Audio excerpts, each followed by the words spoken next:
안녕하세요. 오늘은 남성이라면 누구나 겪을 수 있지만 왠지 모르게 터놓고 이야기하기는 좀 어려웠던 건강 문제죠. 바로 전립선 비대증에 대해 속 시원하게 알아보겠습니다. 혹시 밤에 화장실 때문에 자꾸 깨거나 다녀와도 영 개운치가 않다, 이런 경험 있으신가요? 이게 사실 나만 겪는 일이 아니거든요. 정말 많은 남성분들이 겪고 있는데 나이가 들어서 그런가 보다 하고 그냥 넘어가는 경우가 너무 많아요. 전립선 비대증, 이름이 좀 어렵게 들을 수 있는데 사실 별거 아니에요. 양성이라는 건 암이 아니라는 좋은 뜻이고요. 비대증은 말 그대로 사이즈가 커졌다는 거니까요. 그러니까 암은 아닌데 이 전립선이 커져서 이런저런 불편을 주는 상태, 딱 그겁니다. 자, 그래서 오늘은요, 전립선 비대증이 대체 뭔지부터 시작해서 어떤 증상들이 있는지, 또 병원에 가면 어떤 검사를 하고 어떻게 치료하는지, 그리고 마지막으로 일상에서 어떻게 관리하면 좋을지까지 쭉 한번 훑어보겠습니다. 자, 그럼 첫 번째 순서로 넘어가 볼까요?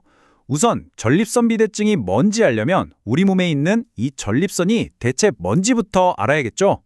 네, 전립선은 우리 남성분들에게만 있는 기관인데요. 위치가 아주 기가 막힙니다. 방광 바로 아래에서 소변이 나가는 길목, 그러니까 요도를 마치 반지처럼 딱 감싸고 있어요. 크기는 한 호두알 정도라고 생각하시면 됩니다. 그럼 전립선 비대증은 왜 문제가 될까요? 나이가 들면서 이 호두알만 하던 전립선이 점점 커지는 거예요. 그럼 어떻게 될까요? 전립선이 감싸고 있던 요도를 꽉 조이겠죠. 이 비유가 정말 딱인데 마치 정원에 있는 고무호스를 발로 꾹 밟는 거랑 똑같아요. 물줄기가 시원하게 나갈 리가 없겠죠? 사실 아직까지 이것 때문에 생긴다 하고 딱 꼬집어서 말할 수 있는 원인은 없어요. 근데 가장 유력한 원인으로 꼽히는 게 바로 이 두 가지, 노화와 남성 호르몬의 변화입니다. 그러니까 어떻게 보면 나이가 들면서 겪게 되는 자연스러운 과정 중 하나라고도 볼 수 있는 거죠. 자, 그럼 이렇게 요도가 꽉 눌리면 우리 몸은 어떤 신호를 보낼까요? 나 지금 좀 불편해 하고 알려주겠죠? 지금부터는 우리가 일상에서 느낄 수 있는 구체적인 증상들을 한번 짚어보겠습니다. 여기 나와 있는 증상들 한번 쭉 보시겠어요? 소변 줄기가 예전 같지 않다거나 자다가 꼭 한두 번씩 깨서 화장실에 간다거나 혹시 이거 내 얘긴데? 하시는 분들 계시죠? 바로 이런 것들이 대표적인 신호입니다. 근데 이런 증상들이라는 게 사실 되게 주관적이잖아요. 좀 불편하다의 정도가 사람마다 다를 수 있으니까요. 그래서 의사들은 이걸 객관적인 점수로 딱 보여주는 도구를 씁니다. 그게 바로 국제전립선 증상점수, 줄여서 IPSS라는 거예요. 보시면 점수표가 간단하죠? 총 35점 만점인데 7점까지는 경증, 그러니까 아직은 좀 지켜볼 만한 단계고요. 8점부터는 중등도로 분류돼서 이제 병원 상담을 한번 받아보시는 게 좋습니다.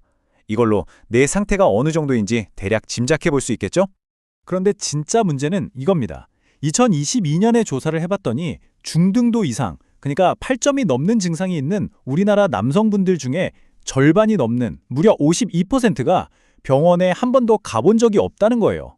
불편한데도 그냥 참고 계신다는 거죠. 그래서 병원 가기 좀 그런데 하는 분들을 위해서 병원에 가면 도대체 뭘 하는지 제가 지금부터 쫙 알려드릴게요. 막연하게 두려워할 필요가 전혀 없습니다. 참고로 오늘 제가 알려드리는 이 내용은 제 개인적인 생각이 아니라 대한비뇨의학회 같은 아주 공신력 있는 기관에서 만든 진료 지침을 바탕으로 한 거니까요. 믿고 들으셔도 좋습니다. 자, 진단 과정은 보통 이런 순서로 진행돼요. 첫 번째, 의사 선생님이랑 이야기하면서 증상 점수를 체크하고요. 두 번째, 간단한 신체 검사를 합니다. 그리고 필요하다면 소변이나 피 검사, 마지막으로 소변 속도나 초음파 같은 조금 더 정밀한 검사를 하게 되는 거죠. 아주 체계적이죠? 이 중에서 특히 중요한 검사가 두 가지 있는데요.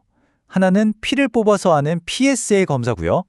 다른 하나는 의사 선생님이 직접 만져보는 직장 수지 검사입니다. PSA 수치는 전립선 암일 때도 올라갈 수 있어서 꼭 확인해야 하고요. 직장 수지 검사는 전립선의 크기나 모양을 직접 확인하는데 아주 중요한 검사예요. 이 두 가지가 서로 보완하면서 정확한 진단을 돕는 거죠. 자, 그럼 이제 진단을 받았다면 어떻게 해야 할까요? 치료법에 대해 알아볼 차례입니다. 걱정 마세요.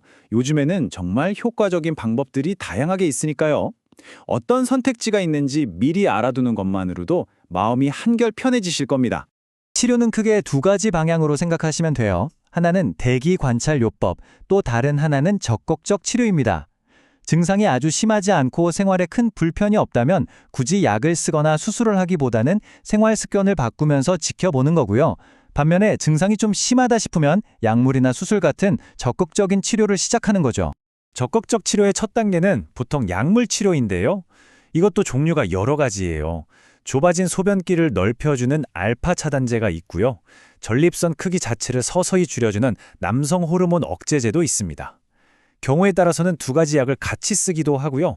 만약 약을 먹어도 효과가 별로 없거나 증상이 너무 심하면 그때는 수술적인 방법을 생각하게 됩니다.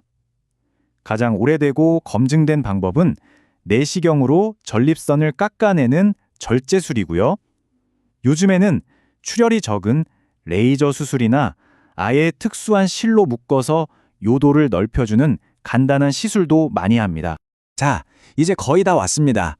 마지막으로 병원 치료와 함께 우리가 평소에 생활하면서 삶의 질을 확 높일 수 있는 꿀팁들을 좀 알려드릴게요.